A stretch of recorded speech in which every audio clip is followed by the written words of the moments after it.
हर रोज एक नई कहानी देखने के लिए चैनल को सब्सक्राइब करें और बेल आइकन को दबाना ना भूलें।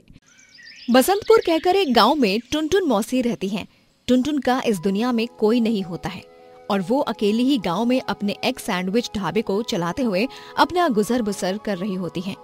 पूरे गांव में उसका एग सैंडविच बहुत ज्यादा मशहूर होता है। क्या बात है टुनटुन मौसी, आपके हाथ के एग सैंडविच की तो बात ही कुछ और है। मजा आ गया इसे खाकर तो सच में। ऐसा एग सैंडविच तो मैंने पहले कभी भी नहीं खाया है। हाँ, बिल्कुल सही कहा टुनटुन मौसी, आप सच में कमाल का एग सैंडविच बनाती हो। मुझे तो और खाना है। हाँ बच्चों, क्यों नहीं, ये लो मैं और बना देती हूँ। खाओ खाओ, मजे से खाओ। जी टुनटुन मौसी। टुनटुन के ढाबे पर कभी भी ग्राहकों की कमी नहीं रहती। हर समय वहाँ पर ग्राहक आते जाते ही रहते हैं, फिर चाहे वो दिन हो या रात। टुनटुन के घर के आंगन में ही उसने ढेरों मुर्गियां पाल कर रखी होती हैं, जिन मुर्गियों के अंडों से वो गांव में एग सैंडविच बनाकर बेचती है। चलो अब मैं अपनी मुर्गियों को उनका खाना दे देती हूँ। बेचारी मेरी मुर्गियां, यही तो हैं मुझे अकेली बुढ़िया के जीने का सहारा। इन्हीं के सहारे तो मैं अपना पेट भर पाती हूँ। ये लो मेरी मुर्गियों। टुनटुन को अपने आंगन की मुर्गियों से बहुत लगाव होता है, लेकिन एक दिन अचानक से गांव के एक चिकन बेचने वाले की नजर टुनटुन के आंगन पर जाती है और वो लालच भरी नजरों से उन मुर्गियों को देखते हुए अपने आप से कहता है, अरे वाह वाह, इतनी सारी मुर्गियां। इस बुढ़िया के पास तो बहुत सारी मुर्गियां हैं और इनका चिकन तो मैं बहुत अच्छे दाम में बेच सकता हूँ। अब तो मैं इन मुर्गियों को चुरा कर ही रहूंगा, चाहे कुछ भी हो जाए। उस बुरे चिकन वाले की नजर अब टुनटुन की मुर्गियों पर होती है और वो रात को जब सारा गांव सो जाता है तभी उन मुर्गियों को चुरा कर ले जाता है।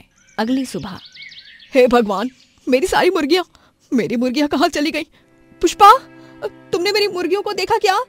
नहीं टुनटुन बहन, लगता है तेरी मुर्गियों को कोई चोर चुरा कर ले गया है, वरना बंधी हुई मुर्गियां अचानक से कहाँ जा सकती हैं? हाँ पुष्पा, शायद तुम सही कह रही हो। अब मैं कहाँ ढूंढूंगी अपनी मुर्गियों को? अब मेरा एग सैंडविच ढाबा कैसे चलेगा? मुर्गियों के अंडों के बगैर मैं एग सैंडविच कैसे बना पाऊंगी? गांव में अंडे का दाम कितना बढ़ चुका है, न जाने क्या होगा अब। बेचारी टुनटुन बहुत परेशान हो जाती है और वो गांव में यहाँ से वहाँ हर जगह अपनी मुर्गियों को ढूंढती है, लेकिन उसे वो मुर्गियाँ कहीं नहीं मिलती। वो अपना सर पकड़कर खूब रोती है, हे भगवान, अब मैं क्या करूंगी? मेरी मुर्गियाँ कहाँ चली गई रे? टुनटुन के पास अब गांव छोड़कर जाने के अलावा और कोई रास्ता नहीं था।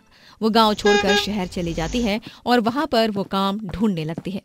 भाई साहब, मैं बहुत अच्छा एक सैंडविच बनाती हूँ, मुझे काम दे दो ना। मैं आपके ढाबे में काम करूँगी तो आपको उससे फायदा ही होगा, कोई नुकसान नहीं होगा। विनती करती हूँ भाई साहब, काम दे दो ना भाई साहब। नहीं, तो मैं काम नहीं दे सकता। मेरे पास पहले से ही काम करने वाले हैं और तुम जैसी बुढ़िया को इस शहर में कहीं कोई काम भी नहीं देगा। यहाँ गांव के लोग बस नौकर बन सकते हैं। जाओ जाकर कहीं बर्तन घिसने का काम ढूंढो। टुनटुन दुखी होकर रास्ते पर चली रही होती है कि तभी उसे एक गर्भवती महिला दिखाई देती है, जो रास्ते को बीचों बीच धीरे धीरे चल रही होती है और एक बड़ी सी गाड़ी सामने से आ रही होती है। वो गाड़ी उस गर्भवती महिला को ठोकने ही वाली होती है कि तभी टुनटुन वहाँ पर भागते हुए आती है और उस गर्भवती महिला का बचाव करती है। नहीं! वक्त रहते ही टुनटुन उस गर्भवती महिला को बचा लेती है। धन्यवाद काकी, आज अगर आप नहीं होती ना तो न जाने क्या हो जाता। कोई बात नहीं बेटी, तुम ठीक तो हो ना? ये लो पानी पी लो। हाँ काकी, मैं ठीक हूँ। उस महिला का पति वहाँ पर आता है और वो अपने पति को सब कुछ बताती है, जिसके बाद उसका पति अपनी जेब में से 10,000 रुपए निकालता है और वो उन्हें टुनटुन के हाथ में थमाता है। बेटा, तुम मुझे इतने सारे पैसे क्यों दे रहे हो? क्योंकि आपके कारण आज मेरी बीवी और मेरा होने वाला बच्चा बच गया। अगर आज आप नहीं होती तो मैं उन दोनों को हमेशा हमेशा के लिए खो देता। ये पैसे जो मैं आपको दे रहा हूँ, ये तो कुछ भी नहीं है। आपने जो मेरे लिए किया है वो बहुत मायने रखता है मेरे लिए। सच में दिल से शुक्रिया काकी। काकी, आपको इन पैसों को रखना ही होगा, आप मना नहीं कर सकती। लेकिन बच्चों, अच्छा ठीक है, तुम दोनों दिल से दे रहे हो, इसीलिए तुम दोनों का मान रखने के लिए मैं इन पैसों को रख लेती हूँ। तुम दोनों हमेशा खुश रहना और मैं ईश्वर से यही प्रार्थना करती हूँ कि तुम्हारा बच्चा सही सलामत पैदा हो और तुम दोनों के जीवन में पहले से भी ज्यादा खुशियाँ आए। धन्यवाद काकी। आपका बहुत बहुत धन्यवाद काकी। टुनटुन अब उन पैसों से शहर में ही अपना एक छोटा सा ठेला लगाती है और वो वहाँ पर एग सैंडविच बेचने लगती है। टुनटुन के हाथ के लाजवाब स्वाद वाले एग सैंडविच को खाकर शहर में रहने वाले सभी लोग उसके फैन हो जाते हैं। अरे वाह वाह वाह वाह वाह, क्या सॉलिड एग सैंडविच है यार। दादी तुसी ग्रेट हो, मजा ही आ गया इस एग सैंडविच को खाकर। हाँ हाँ, शहर में इससे पहले ऐसे एग सैंडविच कहीं नहीं खाए हैं हमने। This is something else amazing. धन्यवाद बच्चों, ये लो और खाओ। अब टुनटुन का एग सैंडविच शहर में भी प्रसिद्ध होने लगता है और टुनटुन के एग सैंडविच ठेले के कारण उसके ठेले के सामने के ढाबे वाले कुलजीत के पास कोई ग्राहक नहीं आता है। अरे इस टुनटुन मौसी के एग सैंडविच के कारण मेरे ढाबे की तरफ तो कोई देख भी नहीं रहा है। नहीं, मैं इस टुनटुन मौसी को चैन से नहीं जीने दूंगा, इसे यहाँ से जाना ही होगा। कुलजीत रात में टुनटुन मौसी के अंडों पर चुपके से केमिकल्स छिड़क देता है और वहाँ से चला जाता है। अब उन केमिकल्स वाले अंडों को खाकर ग्राहकों की तबीयत बुरी तरह खराब हो जाएगी, जिसके बाद टुनटुन मौसी की जो जेल होगी ना, उससे हमें मजा आ जाएगा। लेकिन अगली सुबह, चलो जल्दी से अंडों को साइड में निकाल कर एग सैंडविच की तैयारी कर लेती हूँ। टुनटुन जैसे ही उन केमिकल्स वाले अंडों को इस्तेमाल करने जाती है, वो सारे नीचे गिरकर फूट जाते हैं। अरे नहीं, ये सारे अंडे तो फूट गए, अब मुझे नए अंडे लाने होंगे। ये क्या, सुबह सुबह इतना बड़ा नुकसान। खैर, क्या ही कर सकते हैं, अभी मुझे अगली बार से सावधानी बरतनी होगी। अरे यार, सारे अंडे फूट गए। इतनी मेहनत से मैंने कल रात को सारे अंडों पर केमिकल छिड़का था और अब सारी मेहनत पर पानी फिर गया। खैर, कोई बात नहीं, मैं यहाँ पर हिम्मत नहीं हारूंगा। इस टुनटुन मौसी को तो मैं यहाँ से भगा कर ही रहूंगा। फिर अगले दिन कुलजीत फिर से रात में चुपके से टुनटुन मौसी के ठेले में से एग सैंडविच बनाने की सारी सामग्री चुराने लगता है और तभी वहाँ पर घूम रहे दो पुलिस वाले ये सब देख लेते हैं और समझ जाते हैं कि कुलजीत क्या कर रहा है। वो उसे पकड़ लेते हैं और तभी वहाँ पर मोहल्ले वाले और टुनटुन भी आ जाती है। टुनटुन मौसी, यह नालायक आदमी तुम्हारे ठेले के सामान को चुरा रहा था। क्या? अरे छोड़ दीजिए मुझे, मैंने कुछ भी नहीं किया है। चुप कर तू, एक हफ्ता हवालात में रहेगा तब तेरी अकल ठिकाने आएगी। दूसरों की तरक्की में बाधा डालने की जगह खुद अपने दम पर मेहनत करके तरक्की हासिल किया करो ना। बेशरम कहीं के, ले जाइए इस बेशरम आदमी को। इस तरह पुलिस कुलजीत को ले जाती है और टुनटुन शहर में अपने एग सैंडविच के जरिए ढेरों पैसे कमाती है और शहर में एक बड़ा सा ढाबा भी खोल लेती है और आगे चलकर यूं ही जीवन में भरपूर तरक्की करती है। प्रतापगढ़ कहकर एक गांव में भोला अपनी बीवी वर्षा के साथ रहता है। भोला एक बहुत ही ईमानदार आदमी होता है। उसका गांव में एक ढाबा होता है जिसका नाम प्रतापगढ़ स्पेशल ढाबा होता है। वो अपने ढाबे पर तरह तरह के पकवान बनाकर बेचा करता है जो ग्राहकों को काफी पसंद भी आते हैं। भाई भोला, तुम्हारे ढाबे के खाने में जो स्वाद है वो कहीं और नहीं, एकदम अमृत समान है। यहाँ का एक एक पदार्थ है, भाई मजा ही आ गया। मुझे और एक कुलचा दे दे और हाँ, वो छाछ भी दे दे। जी भाई साहब, ये लीजिए। स्पेशल ढाबा सिर्फ नाम से ही नहीं है, काम से भी है। यहाँ का खाना ही एकदम स्पेशल है भैया। हम तो अब यहीं पर रोज ये खाना खाने आएंगे। और आप बताओ, है ना? धन्यवाद भाई साहब, ये तो मेरा सौभाग्य है कि मेरे हाथ का बना खाना सबको इतना पसंद आ रहा है। मैं बहुत खुश नसीब हूँ। ढाबे पर जो भी आता है वो भोला की तारीफें करते नहीं थकता। भोला अपने ढाबे पर आए दीन दुखियों को मुफ्त में खाना देता है और रात को भी गांव के सारे बेजुबान जानवरों को खाना देता है।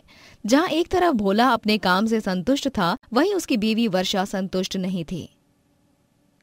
जी, कब तक आप यूं ही ढाबे पर खाना बनाया करोगे और बेचा करोगे? अरे अमीर बनिए अमीर, कब तक यूं गरीबों की तरह मजदूरी करके रहेंगे, दिन रात पसीना बहा बहा कर? वर्षा, मैं अपने काम से बहुत संतुष्ट हूँ। मुझे और ज्यादा पैसों का लोभ नहीं है। आपसे तो बात करना ही गुनाह है, रहने दीजिए। एक दिन अचानक से भोला का हाथ फ्रैक्चर हो जाता है, जिसके बाद उसे डॉक्टर 1 से 2 महीने तक घर पर ही आराम करने को कह देते हैं। तभी ना चाहते हुए भी वर्षा को ढाबे पर जाकर खाना बेचना पड़ता है। एक घर पर मेरे नालायक पति की सेवा करो और फिर यहाँ आकर पैसे कमाओ खून पसीना बहाकर। मेरा जीवन तो कुछ रहा ही नहीं है। परेशान हो गई हूं मैं तो। खाना बनाकर बेचते बेचते अचानक से वर्षा के खुराफाती दिमाग में एक दिन एक सुझाव आता है। अरे हम इतना राशन लाते हैं, हर एक पदार्थ में तेल नमक आटा पानी सब कुछ अच्छी क्वालिटी का ही इस्तेमाल करते हैं। इसके बदले अगर मैं कम अच्छी क्वालिटी का सामान और फूड कलर इस्तेमाल करके खाना बनाकर बेचूं तो कम निवेश में ही मैं ज्यादा पैसे कमा सकती हूँ, क्योंकि आधे से ज्यादा खर्च तो निवेश किए जाने वाले सामान में ही होता है, जो कि हमारे लिए सही नहीं है। वर्षा के मन में ज्यादा पैसों की लालच जाग जाती है, इसीलिए वो अब बाजार से लो क्वालिटी वाले सस्ते सामान लाती है और नल के स्वच्छ पानी की जगह नदी का खराब पानी इस्तेमाल करने लगती है। खाने में मसालों की जगह अब वो फूड कलर्स मिलाने लगती है। ये हुई ना बात, अब देखना कैसे मैं कम निवेश में ज्यादा पैसे कमा पाऊंगी। मेरा पति नाम से और काम से दोनों में ही भोला है, उसे कब समझ आएगा क्या पता। इस निर्दयी दुनिया में ईमानदार बनकर कुछ हासिल नहीं होता। ज्यादा पैसे कमाने के लिए थोड़ा दिमाग चलाना ही पड़ता है, थोड़े बुरे काम करने ही पड़ते हैं, जिससे खुद को फायदा और दूसरों को नुकसान हो। वर्षा को लगता है कि वो बिल्कुल सही कह रही है, लेकिन उसके इस मिलावटी खाने को खाकर गांव में धीरे धीरे सभी बीमार पड़ने लगते हैं और अचानक से हॉस्पिटल्स में पेशेंट्स की गिनती बढ़ जाती है। 2 दिनों में लगातार बस फूड पॉइजनिंग वाले पेशेंट्स ही आ रहे हैं। ऐसे कैसे हो सकता है? लगता है इन सब ने एक ही जगह से खाना खाया है और उस खाना बेचने वाले ने अपने खाने में जरूर कुछ मिलावट की होगी, इसीलिए ये सब बीमार हुए।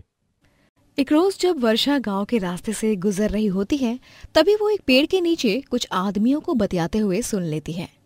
हाँ, न जाने अचानक से इतने सारे लोग बीमार कैसे पड़ रहे हैं और सबको होगा फूड पॉइजनिंग ही कैसे हो रहा है, यह समझ नहीं आ रहा भाई। मुझे तो लगता है कि हमारे गांव में कहीं कोई है जो अपने खाने में मिलावट कर रहा है और उसके खाने को खाकर ही सब ये हालत हो गई है उनकी। लेकिन ऐसा कौन कर सकता है? सच में ऐसा कोई जिसके ठेले या ढाबे पर ग्राहकों की लंबी कतार लगी होती है, जो काफी मशहूर भी हो।